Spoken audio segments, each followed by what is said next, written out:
I also curse him because, as JC pointed out, you're going to read about these things in text. Every time you see an F test statistic and it's dealing with means, they run an ANOVA. And you said they run it more. They seem to run more than anything. I think they run more than they should. Like sometimes they'll have people that have 2 categories that run an ANOVA. That's like having a headache and cutting off your head to cure it. I mean, it'll get the job done. But you can also just use t-tests and have the job done that way, which is much easier to do. You can't cure a headache by cutting off your head. Here we go. All right. So, it's in the same place everything else is. Stat tests. I think it's at the bottom. Mine is ANOVA. Boom. Just put in your lists. L1, comma, L2, comma, L3.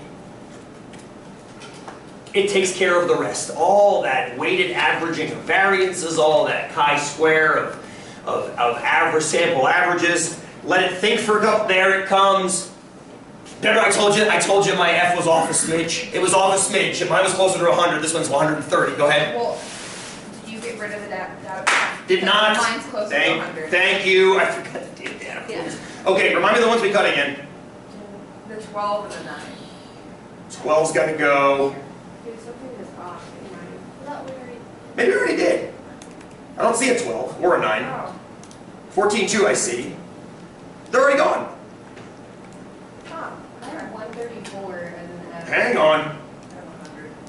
I have 134. Well, that could just be from entering from yesterday. Are we, the guys I shared the data with, we're all getting the same results over here. So that's probably just a data entry error from yesterday.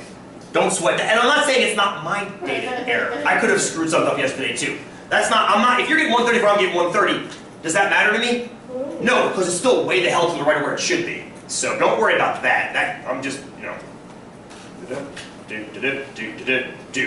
So if you take a look at all this monstrosity, the only 2 things you need are the very 2 things at the top. Your ANOVA test statistic is too big. Your p-value is too small.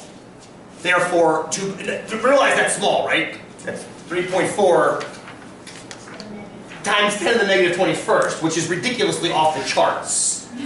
Ridiculously off the charts small. Here are all those intermediate steps should you ever need them. FYI, you most likely never will. I mean, honestly, these were those intermediate steps I did in the Excel sheet. You scroll down, you see them all. There they are down here. There's the error, up top's the treatment, different degrees of freedom.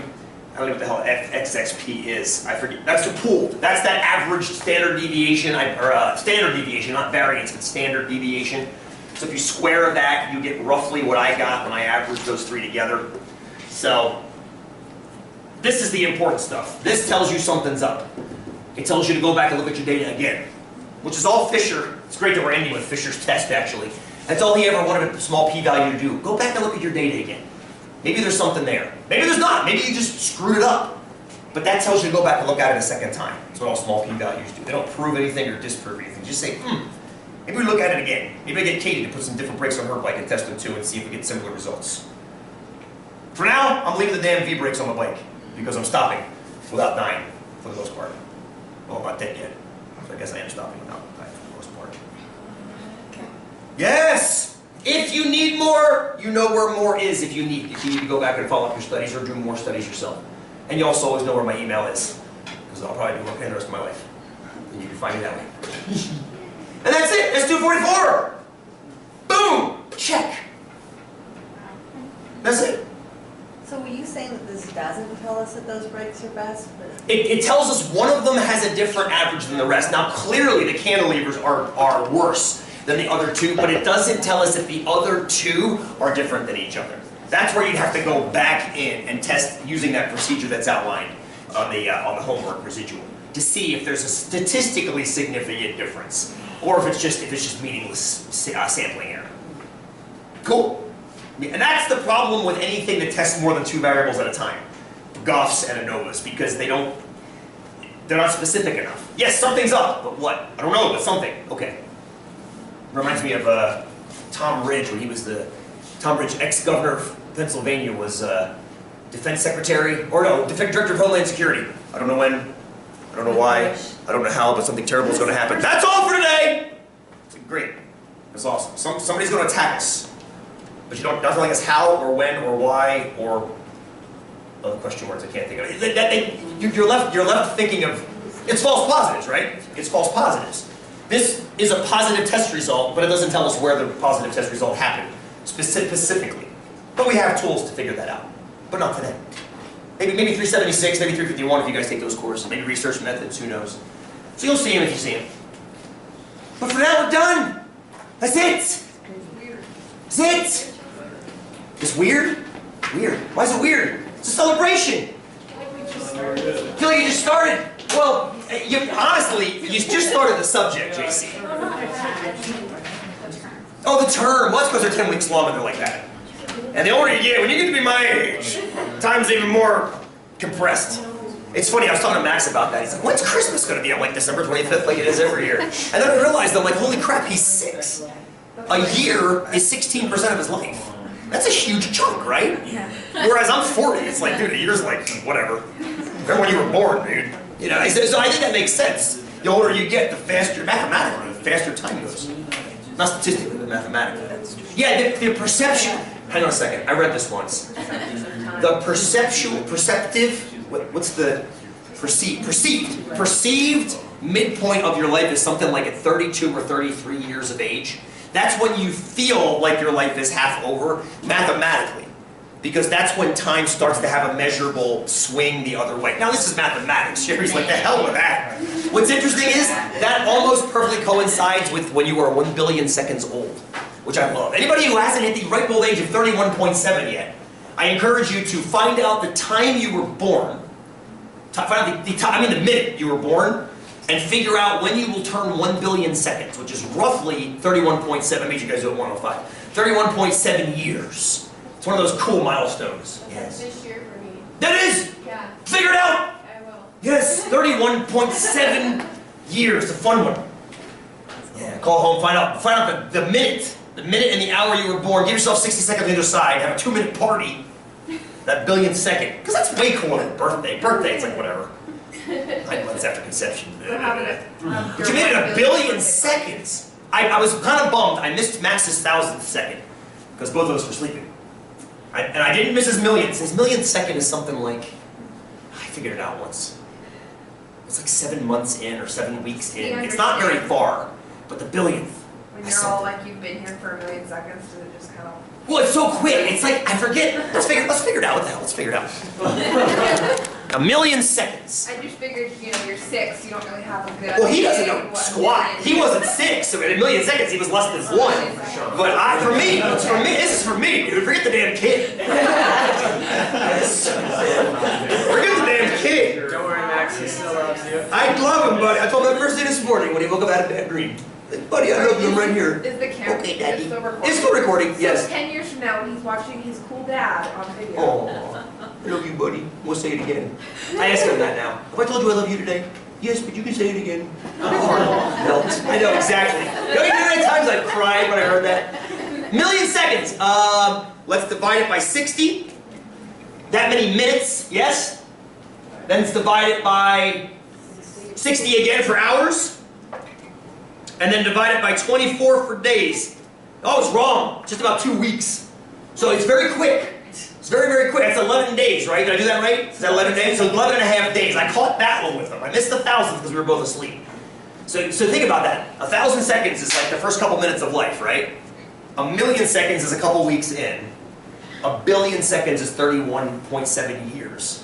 Again, it's those numbers, million, billion, trillion. They get thrown around, right? You were asleep within a few minutes of it being born. So was he. That's hard work for him. But you? Dude. When you have kids, you learn to sleep when they do. It was your first kid, a few minutes in. She was in labor for 18 hours. So? That's a lot. I was awake with her. I was awake with her. We were all awake, and we all went to sleep. Dude. Sleep. You're awake for hours. Anyway, so I find it amazing. I find it amazing that aliens go. I almost wish the words were 1,000 times longer. I think I've told you this before.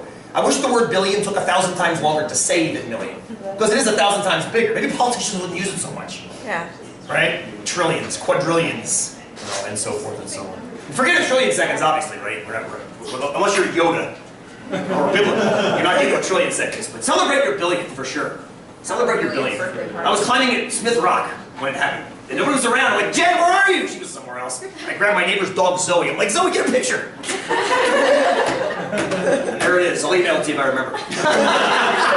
My billion second. Zoe the, what kind of dog was she? Vishla. Zoe the Vishla. Yeah. Now I was back, young and spry at that point. With an old man now.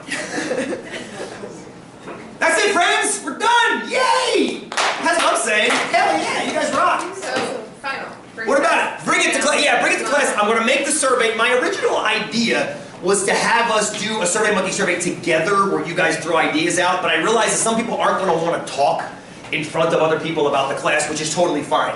So I'm going to bring paper surveys too if you want to do it that way, but I'd also like to circle the wagons and have you guys just tell me what you think of the class, especially those of you guys that had me last term and kind of saw the old way versus the new way. I really, really want your is it Monday or Wednesday for us?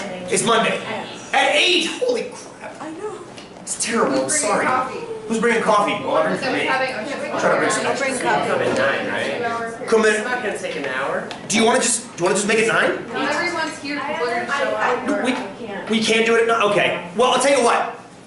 Do you want to just come early, do the survey, and then get to work? I'm okay with that, Deanna. If everybody else wants to come in at 9, let's just see if we can do this. Can we do 9? Dan, we can work around your schedule for sure. Absolutely. Promise. I have a final at 10, are we gonna be out of here by then? Oh, yeah. I can't imagine this taking more than 20, maybe 20 minutes. I mean, honest. I mean, we can talk as long as you guys want to talk, of course. But I can't imagine it taking more than 20. Of course, well, yeah, that's me. But so, Deanna, you come in when you come in. You come in at 8. I'll be here at 8. We'll knock yours out. Get you to work. 9 o'clock, okay for everybody else? I mean, I'll be here at 8 regardless. You can come a little bit early if you want to just come in and knock your survey out and get your day started. So I will be here at 8, but feel free to trickle in around 9. Let's plan for 9 being the Circle the Wagons discussion. You should probably send out an email for the half of the class. Now let's make them come at 8. They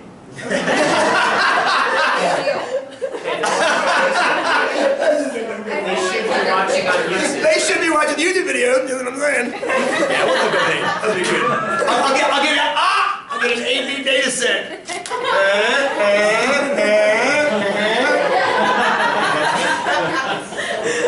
You guys are far too kind. These are terrible jokes.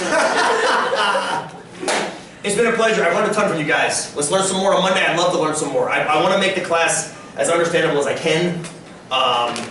It's not always understandable as we can see. Well, that's actually pretty understandable, this division. But the ANOVA stuff in particular. So, we'll chit-chat Monday. Email me with questions if you get stuck on stuff. I'll be checking email over the weekend, for sure. Let's talk. Talk to